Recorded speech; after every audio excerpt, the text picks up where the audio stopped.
Yesterday we had a discussion period in Springwater.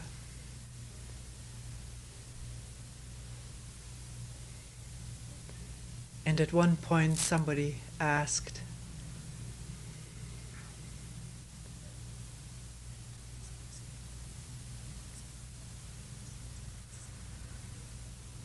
what is selfishness?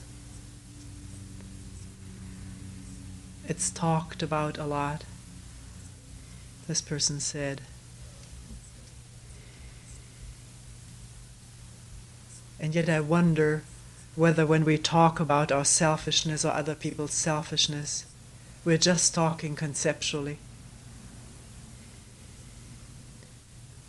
Likewise, if we talk about becoming unselfish or dying to the self, isn't that also just conceptual? What is selfishness? When it is not a concept, an abstraction, an idea.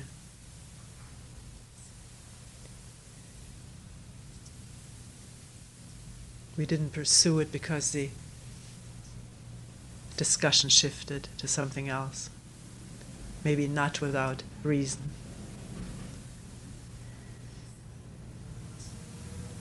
But I thought we could ask tonight here, what is selfishness? And not just talk about selfishness. We could spend volumes. It could take volumes. We could spend hours and days talking about selfishness, but can one spend one moment looking at it and seeing it in oneself? So whatever is talked about tonight is not said in order to describe human beings as being this way or that way.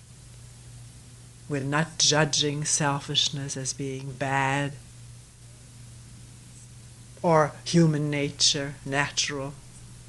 All of this does not help in facing it, in seeing it, being aware of it as it happens.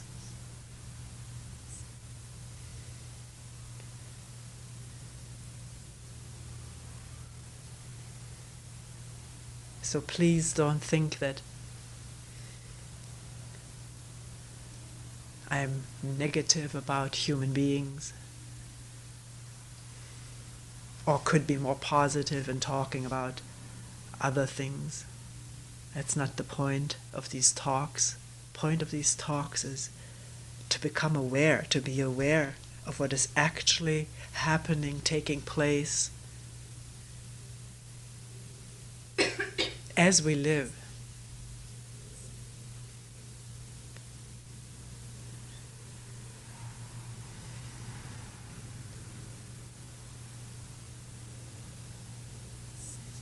Not speculating about it or philosophizing about it or judging it,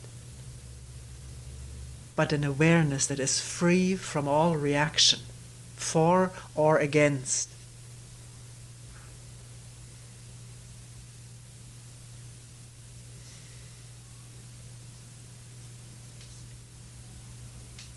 So what is selfishness? And can one first of all get a hold of the difference between the idea of selfishness and the actual fact, which is not the word?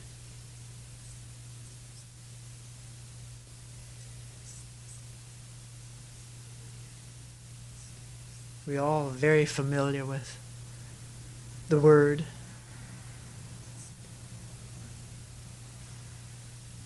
With the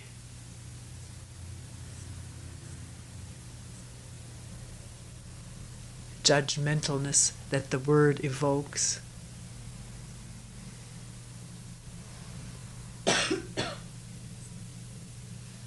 Talking about, most of the time, very often, other people being so selfish, or going on a tirade against oneself, how selfish one is, how egotistical one is. Such a big ego I have, one will say. But are these just words and thoughts? Or is one actually observing, seeing how one responds from moment to moment, and not immediately labeling that response, but allowing it to come into full awareness?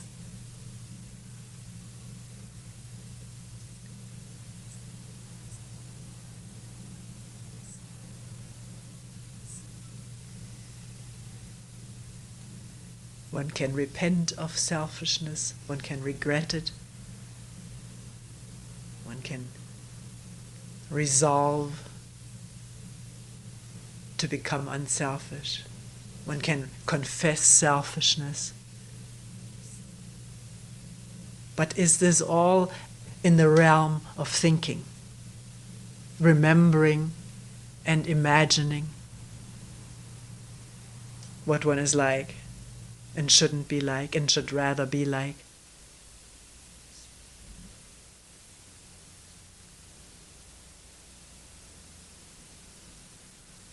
Does one understand that to say, I'm so egotistical,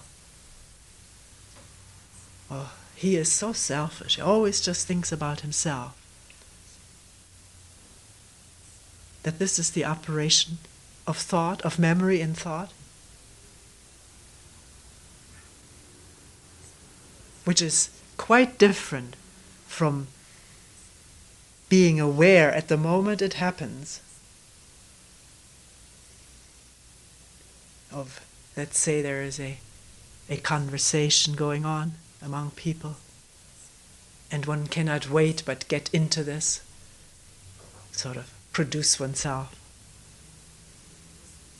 become interesting to the others and oneself, usurp the conversation. Look at me is what the words say, listen to me, I am so important.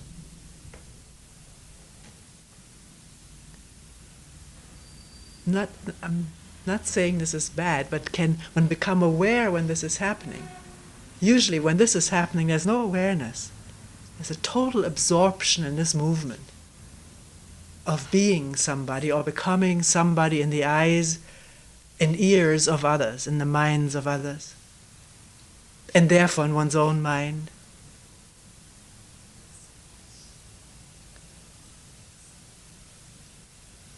And therefore not open to what is going on around one. The people one may be talking to, one only sees in terms of being good, a potentially good audience for oneself.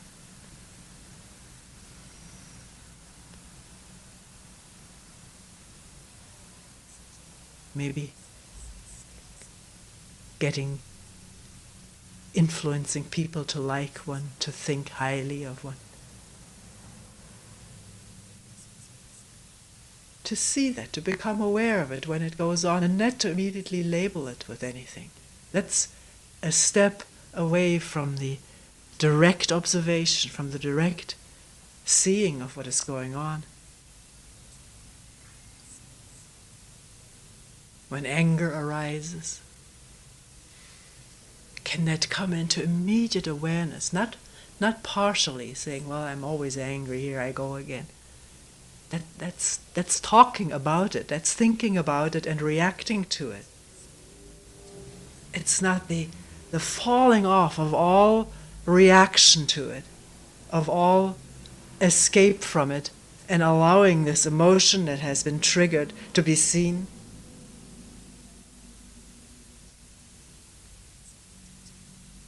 Including what triggered it. One didn't get one's way. One wasn't treated the way one wants to be treated.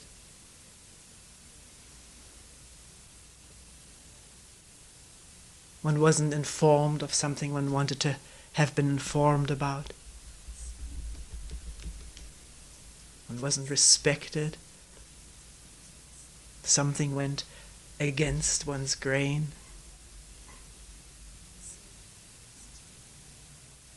There being some solid entity there. The feeling of a solid entity inside which is not being given its due, or which needs to be placated or respected, worshipped, looked up to.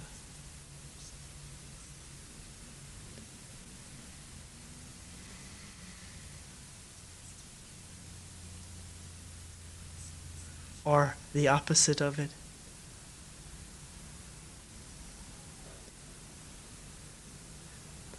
The feeling of being a failure, not deserving respect, expecting antagonism,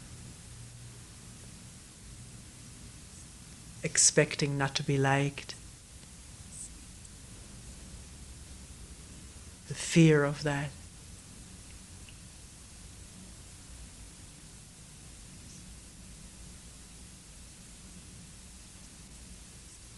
Can that be tasted as it happens?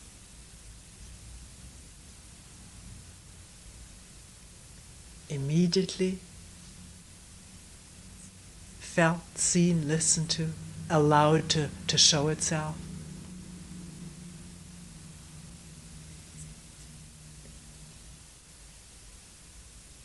Or if one sits down at a table with others, has a limited amount of food that one likes, say, immediately wanting to be sure to have one's share, or maybe a little bit more than one's share, or worrying that one may not get one's share.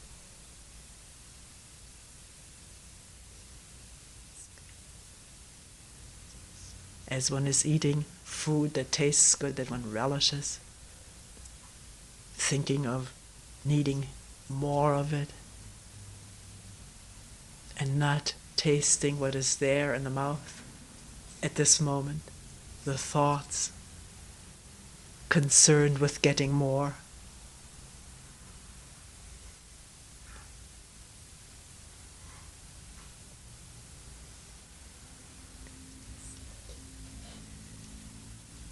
Do you see the difference? The difference between talking about oneself in abstract terms, which we're used to. We have been talked about since we were little. Our parents, teachers, friends, people at work have rated us, talked about us, what we are like, and from that we have built an idea of ourselves, what we are.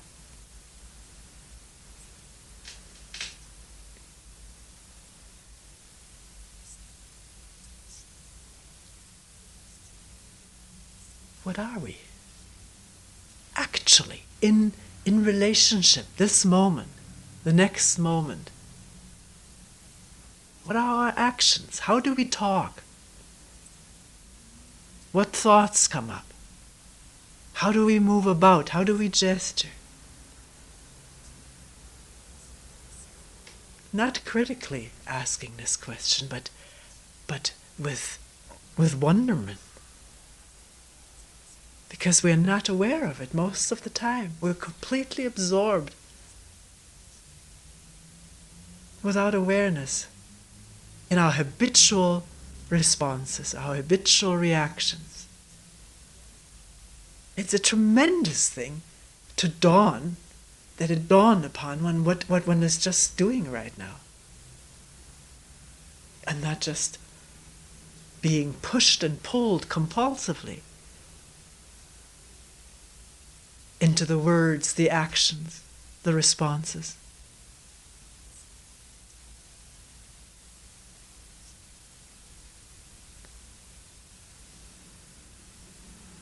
To have this quality of penetrating listening, to move in a listening space,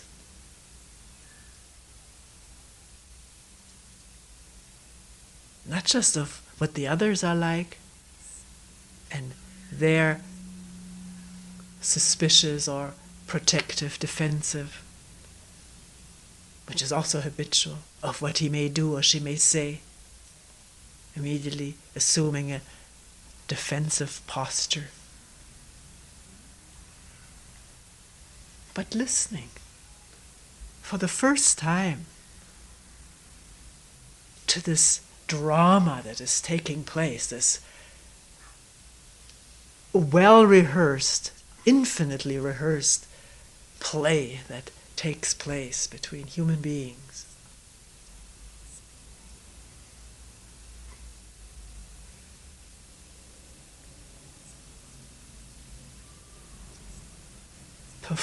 Rehearsing and performing without awareness of what's actually happening.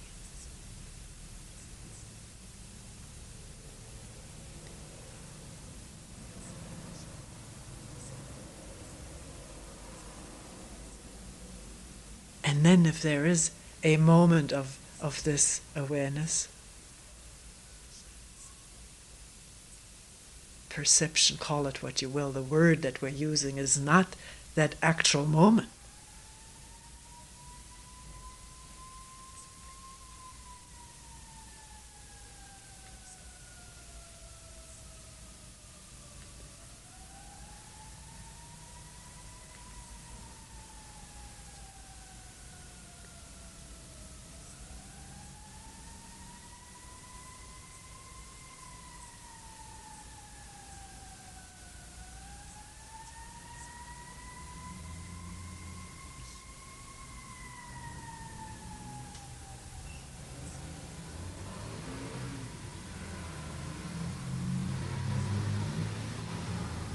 When there is a moment of awareness, of clarity,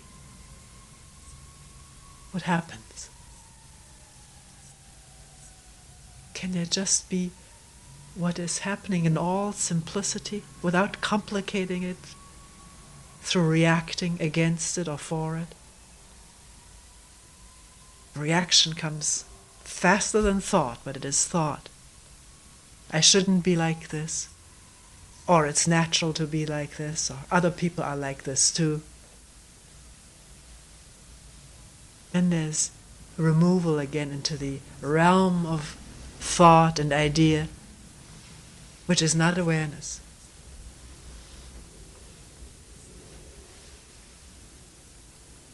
It is this life that we spend in such a limited, confining, and unrealistic realm. Thought, fantasy, image, and all of it automatic, rehearsed, mechanical. Or, if there is awareness, can one just leave what is, leave it alone?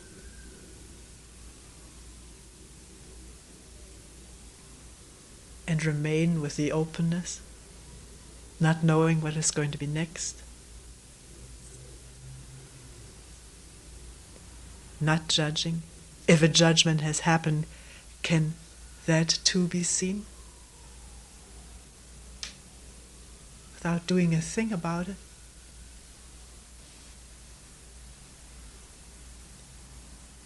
A word comes up, a label. Can it be seen as what it is? A label, which is not what is actually happening? The greed or the anger or the trying to produce oneself or trying to shy away from people.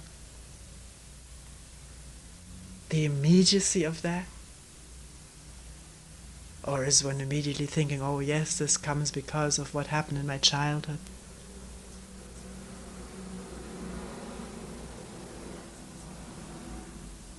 It's somebody else's fault that I'm like this. Either blaming the past or blaming the present situation.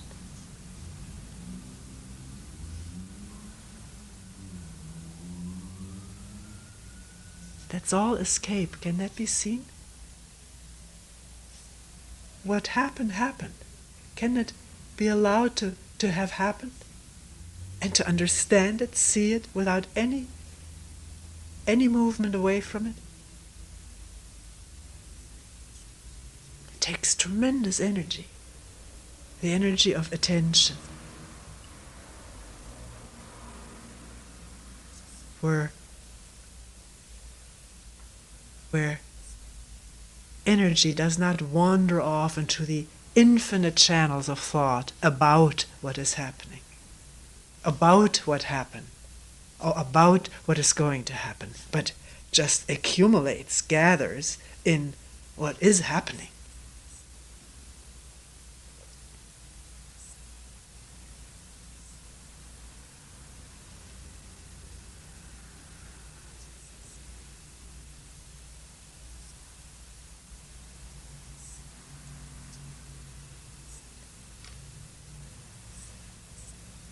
The person who asked the question yesterday also said, it becomes so confusing thinking about selfishness, because then everything I do is selfish. Even taking a walk, isn't that selfish? You see what confusion one gets into if one tries to resolve what one is through thinking about what one is, and trying to get clarity about what one is doing through labeling and thinking about what one is doing rather than watching it. It's so simple. How does one take a walk?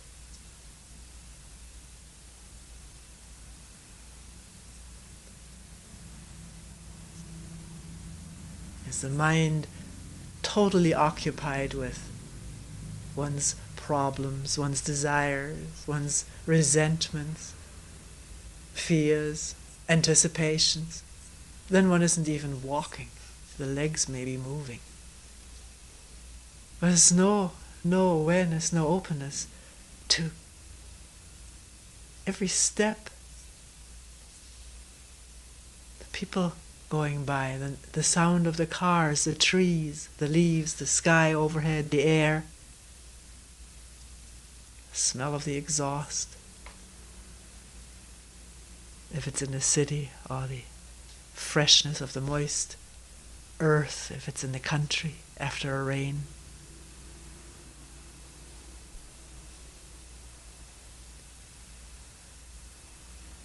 There's the openness to everything that's there. Then what is selfish about this walk?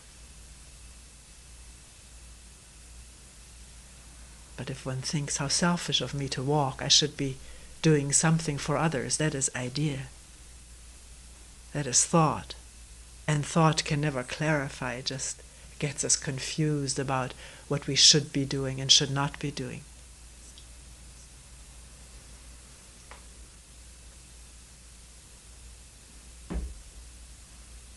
Whether or not something is selfish cannot be settled through thinking about it. One has to watch it. What is going on? What is the state of the mind?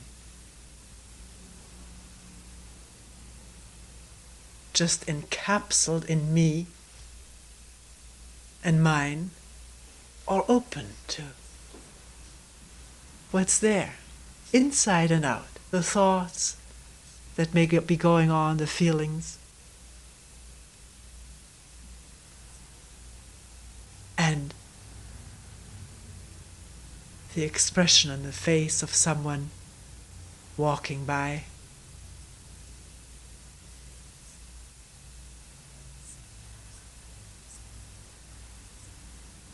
Without judging it, without interpreting, just seeing it. If there's no interpretation or judgment, then that person walking by is not separate from oneself. There is only that, with no separation.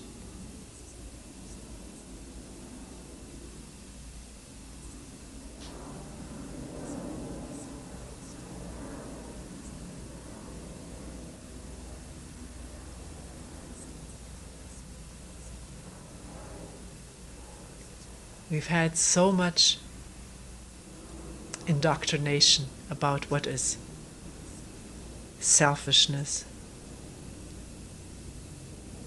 and what is egolessness. But it's all in the realm of idea.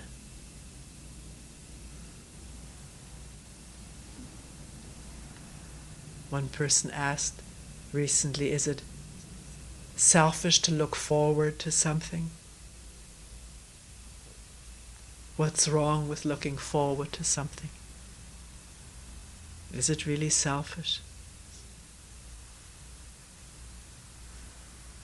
What is gained by labeling it? Can one observe this whole process of looking forward to something? It's enormously interesting to see what happens and when it happens. Very often at a time that one is maybe bored, not interested in what one is doing, feeling low energy or depression. And then a thought coming up of something that is an event that is going to take place in the future. Or an event, the memory of an event that took place in the past. It's the same process. Remembering or anticipating something pleasant. And immediately feeling some kind of a lift. The thought has induced good feelings through all kinds of electrochemical and glandular reactions. Body has gotten an injection from that thought.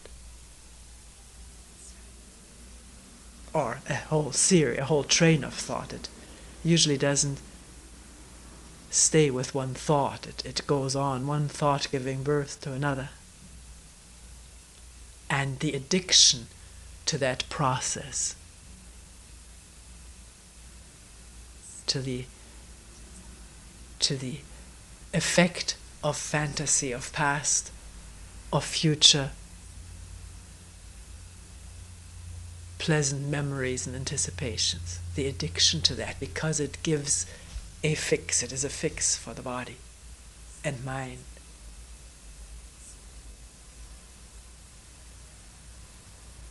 So it's not a matter of is it right or wrong, selfish or unselfish, but what is it? Can it be detected, caught, witnessed as it happens?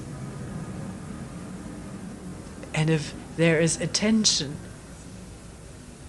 immediately as this happens, will one stay with this state of boredom, low energy, depression, and not calling it that, not labeling it that?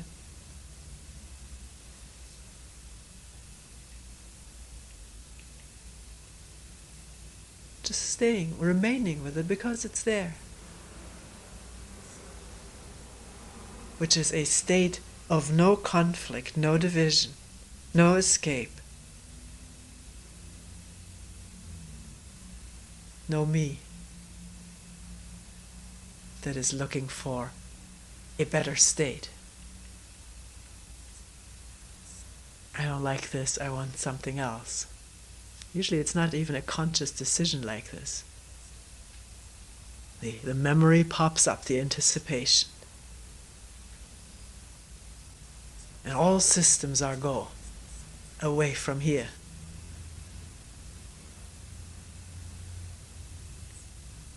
Can one catch it once as it happens? And not go with it, not be caught and entangled in it.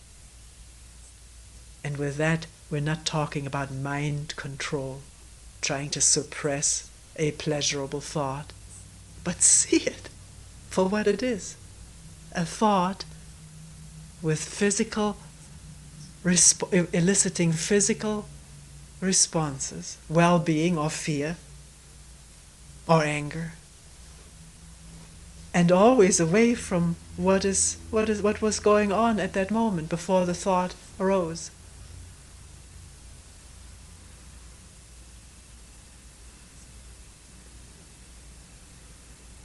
so that there is light in this dark tunnel in which we live.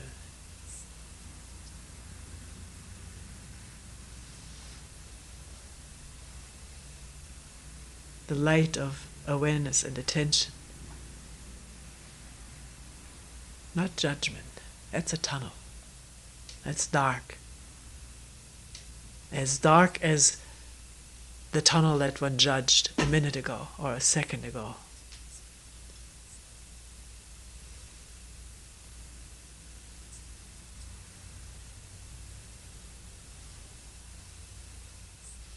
Just recently someone mentioned to me that was the most amazing thing to realize directly that almost all she'd done all her life was living in thought and fantasy. And it was not a particular special person. It's like one of us. But there was a realization of this. And with that, a tremendous feeling of no one can ever express this feeling.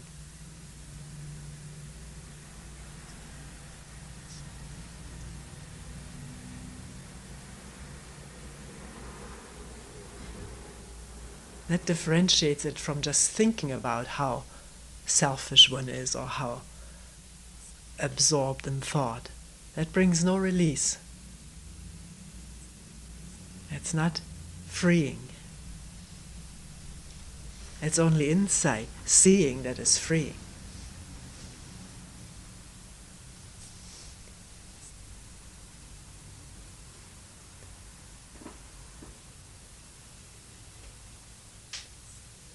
Related to what we're talking about is a question which comes up very often. People will say, I'm so confused about what to do. Whether to change my job, leave this job and go to school, learn another job, or do something entirely different.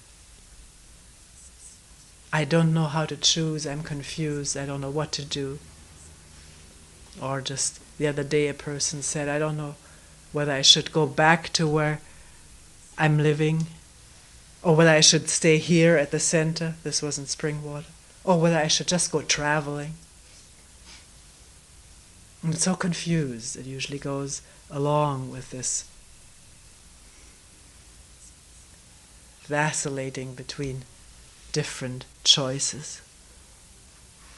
And also a person will say, if I was only clear, if I only had clarity, then I would know what to choose. Then maybe I wouldn't be confused, but would know which of these alternatives to choose. I would see which is the right selection, the right decision. You see the situation? We all know it.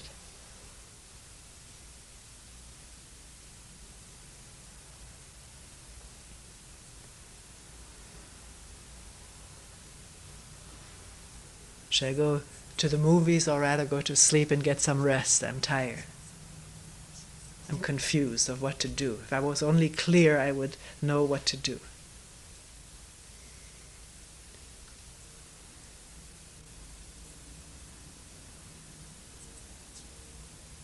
Because in this case, clarity is also an idea, another one of the preferences. Should I do this or this or this, or become clear?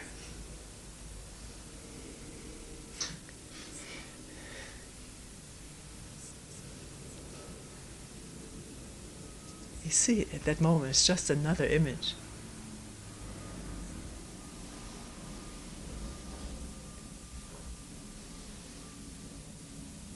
What is it that makes it so difficult to choose between whether to go to California or travel or stay at Springwater?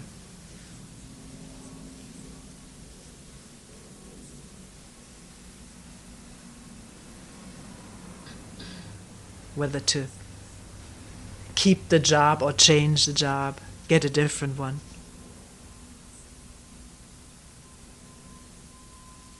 In each case, doesn't one imagine, where would I be happiest? Where would I feel the best? Where would I minimize disadvantages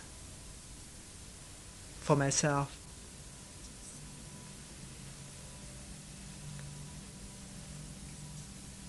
As long as one is imagining along those lines, thinking along those lines, there can never be clarity, because there's an infinite number of possibilities for being happy and unhappy.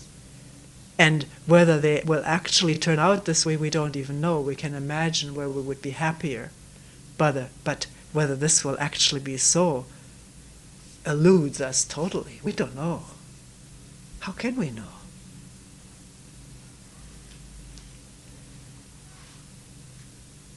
So there can never be clarity in this kind of thinking. Thinking is not clarity. Thinking is imagination, with 1,000 options, more than that.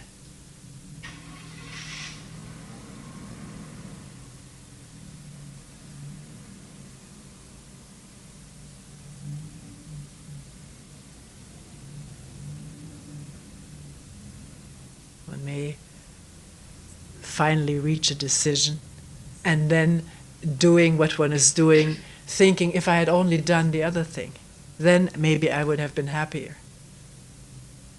There's no end to imagining better scenarios. It cannot but be confusing, this involvement in trying to figure out what will be best for one.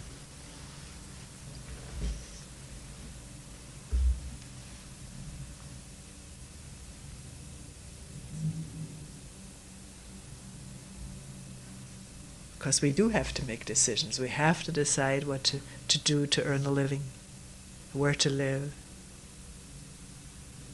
So why make a problem out of it? Can one, as it were, turn all 52 cards of the deck face side up, look at the whole thing, realize that they are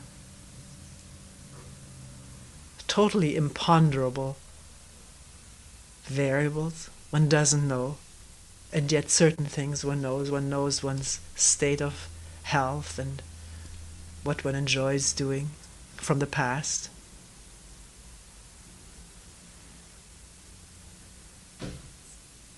Realizing there's no perfect decision because we don't know how things will turn out. Yet we just do the best we can, but not expect what we imagine to be so to turn out that way. We don't know. And then once one has made a decision, can one drop the alternatives, or will one constantly bring them up? I should have really done that. There's no end to this kind of vacillation and confusion. Being at the movies and yawning at the thing, it's so boring when things I should have been in bed, being in bed and not being able to sleep when things one should have been at the movies. It's possible to do one thing and drop the other completely. The decision has been made, not out of clarity, but out of just weighing advantages and disadvantages.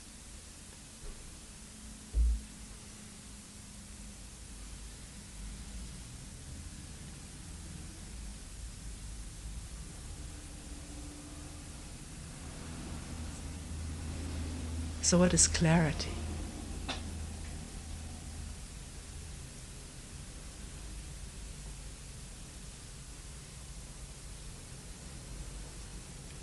Are we, in asking this question, entering a realm of imagination again? Idea, wishful thinking? Remembering what other people have said that clarity is, or remembering a moment of clarity in one's own life. Can one see this as we're talking about it? About this clarity, what goes on in the mind, trying to get a hold of what it is and just being faced with thoughts and images? Or can there be the openness of not knowing and therefore listening quietly to what's there or is not there?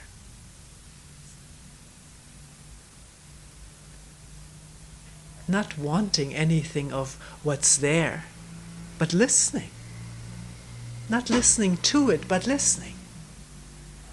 Listening is much more than all the objects that are being listened to.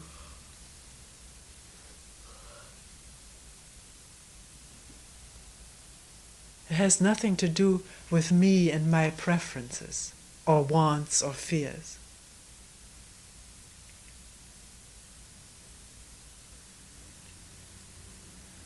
It is an openness which sheds light on me and my wants and my fears, but it is not entangled in it.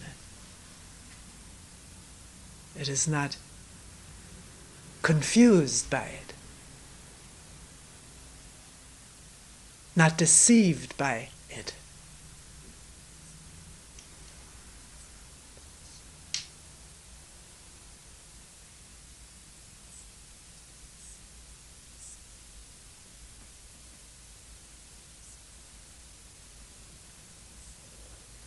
It's the openness of not wanting and not fearing. Therefore, no barriers.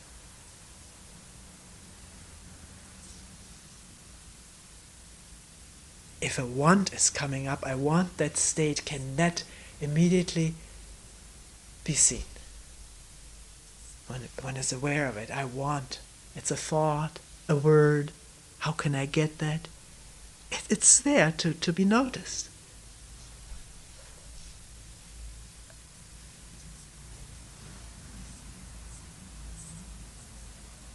Not I must notice it, I must be aware of it, I must get it. That's more wanting. Just switching from one channel to another.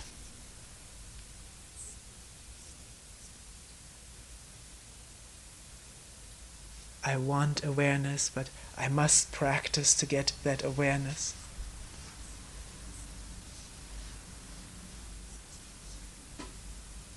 Can the listening be much, much vaster and deeper than this channel of wanting or escaping or fearing, and yet shedding light on it when it arises, when it is turned on? The cars and the cool air is there too.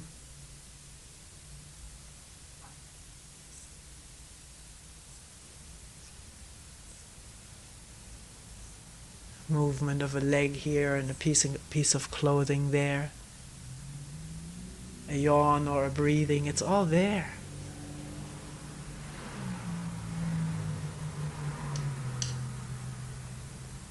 Not I must hear it, it's there. There's no compulsion in that, no effort.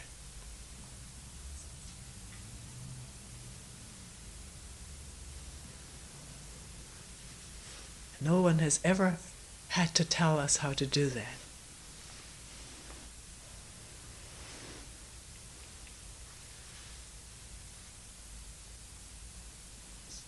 The moment someone tells us how to do it, the openness closes and we're in a narrow channel of practicing to get something for ourselves. Or we may say for the sake of others, but that's also self-gratification.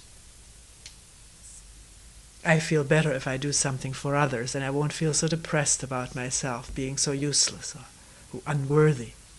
Then I can think of myself a little bit better. Why should we have to think about ourselves at all? Not that we don't do it, not that it's bad when we do it, but can we see it when we do it? So that light is shed on what's happening in human beings. You and me and him and her and all of us. Because we all do this.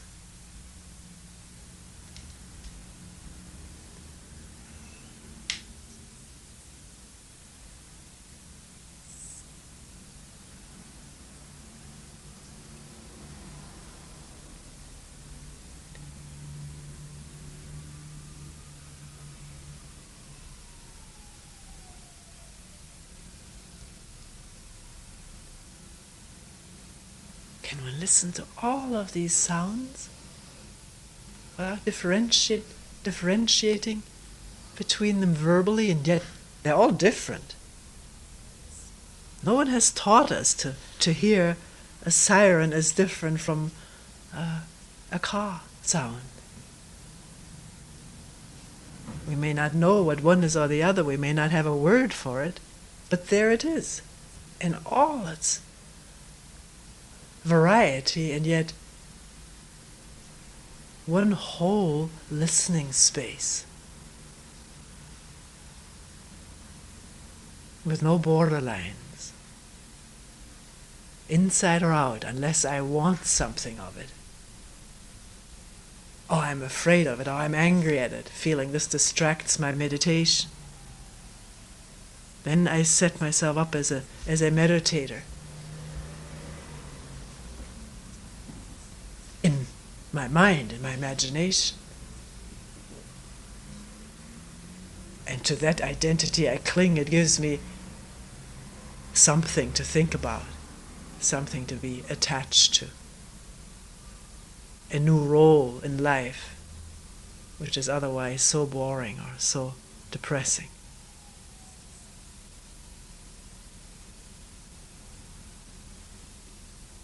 But it is boring and depressing because the mind isn't open to see and hear and feel what's there without wanting anything of it, without rejecting it or repressing it or escaping from it. None of that. Just a meeting in which there is no this and me or you and me.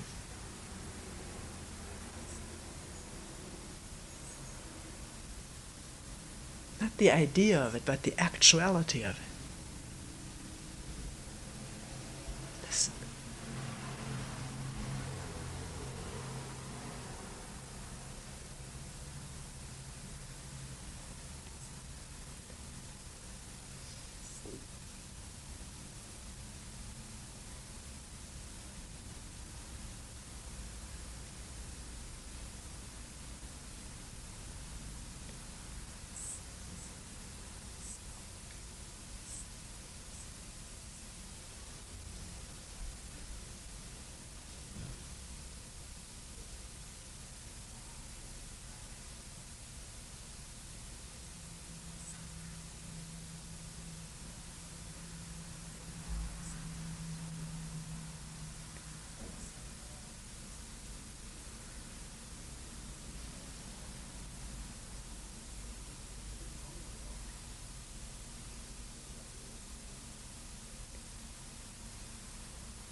Can there be this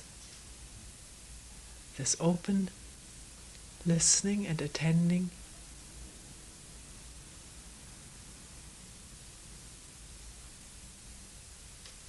without being anyone or anything in the middle of it.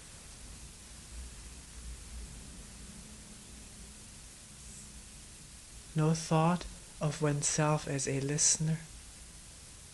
And if the thought comes up, can it be seen that this is just a thought?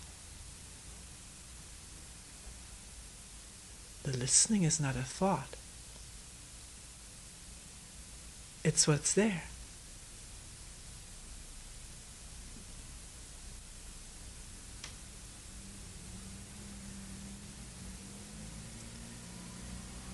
The moment I label the sound and I label myself as a listener, then the division arises.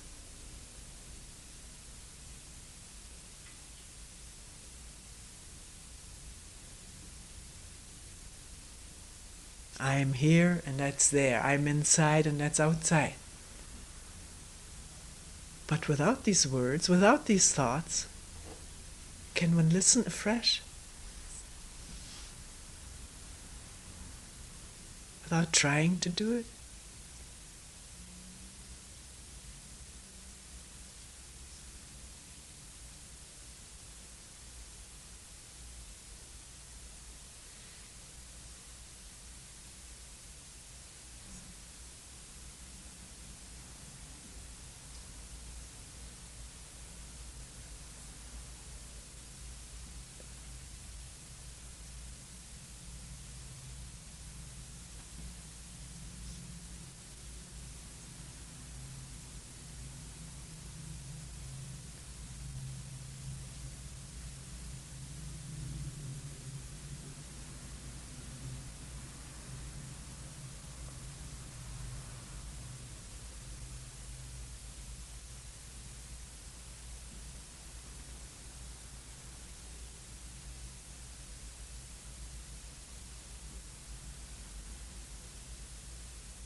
We'll end here for tonight.